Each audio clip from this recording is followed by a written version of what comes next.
5 of my biggest running mistakes as a beginner runner and how you can avoid them. Number 1. Not looking after my body, so not cooling down, not warming up, not doing mobility, not doing stretches, not listening to my body if I've got any aches or pains and just running through it.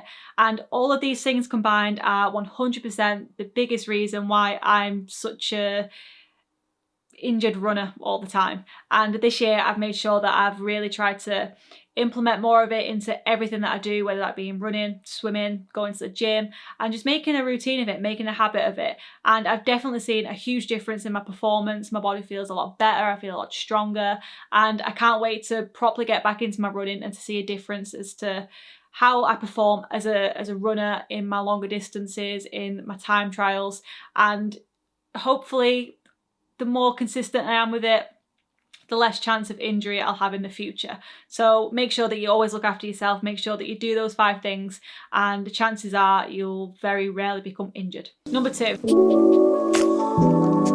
This is something that I definitely had no idea about. When I first started running, I just got the cheapest pair of trainers, continued to do that throughout the years, and I really wish that I realised the importance of having the right trainer, the right shoe for the way that I run, for the type of running that I'm doing. For example, this year I was running an Ultra Boost and I was doing trails in them, speed workouts in them. I was doing everything in them, and combined with all that, the looking after my body thing, that is also another massive element as to why I currently have IT band syndrome. So taking the time to just find the right pair of trainers for you, find the right pair of trainers for the style of running that you're doing, trail shoes, easy day shoes, speed workout shoes. And even though it might seem expensive, it's 100% worth the investment. So I bought these. These are designed to specifically reduce the chance of injury. I haven't really had a chance to properly try them yet to see if that actually works, but they feel so much better than my Ultra Boost and I feel a lot more stable in them. So have the right pair of shoes. Go to a running shop where they can see the way that your foot lands and they can give you the right trainer for the way that you run, your style of running.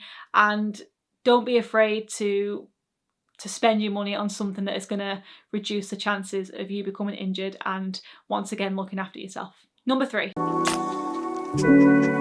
A big part of why I've designed RunFit, why I created RunFit, is because I want runners to see the benefits of having a structured program that combines strength, running and other elements of fitness that can just make you a stronger and a better runner. When I first started running, I definitely didn't realise the importance of it. I'm the sort of person that if I'm doing a sport, I'm doing that sport. So when I ran, just run. When I swim, just swim. When I'm at the gym, just go to the gym. When I cycle, just cycle. Whereas if you combine certain elements of that together, you're just going to become an all-round better runner, an all-round better athlete. And strength training will help your ligaments, your joints. And even though you might be worried about things like DOMs and not being able to run the day after a leg day, if you follow a structured program, you don't have to worry about that, like RunFit. Don't just do legs, do upper body as well, because believe it or not, you do use a lot of your upper body. And just because you're doing strength training, resistance training, it doesn't mean that you're going to put on muscle. You're just strengthening yourself. You're making yourself stronger. You're doing that much cardio that you don't have to worry about building muscle. So ensure that you do strength training, you follow a structured program and you're consistent with it. Point number 4.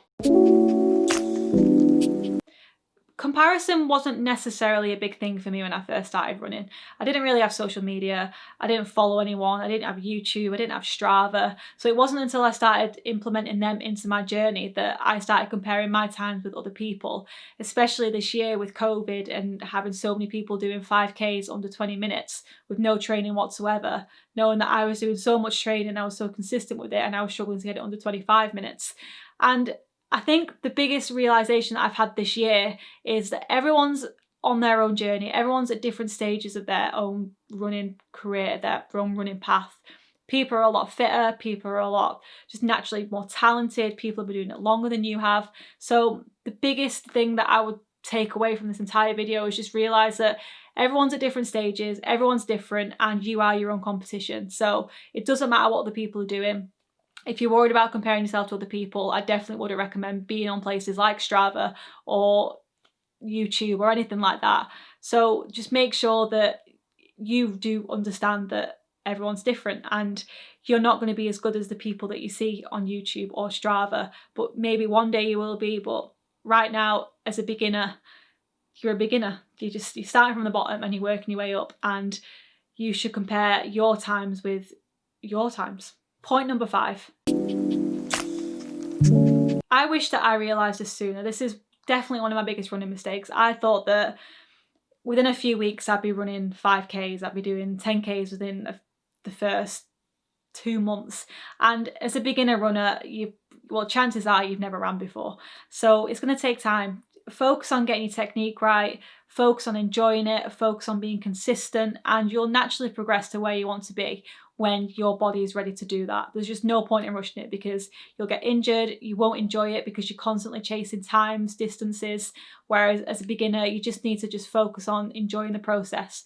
Running's hard, running can definitely be hard. There'll be days where you hate it, there'll be days where you love it, there'll be days where you have a really bad run, there'll be days where you have a really good run, but that's just part of the journey. If you're going to go onto this running journey, then you have to expect that good things take time, and focus on the process, enjoy the process, and you'll get where you want to be sooner. So yeah, those are my 5 biggest mistakes when I first started running. I'm sure I can think of a lot more, but those are things that really stood out to me and the things that I wish I knew sooner. As always, smash the like button, subscribe, comment, and let me know what your biggest mistakes are. What did you wish you knew when you first started running? And I'll see you in the next video.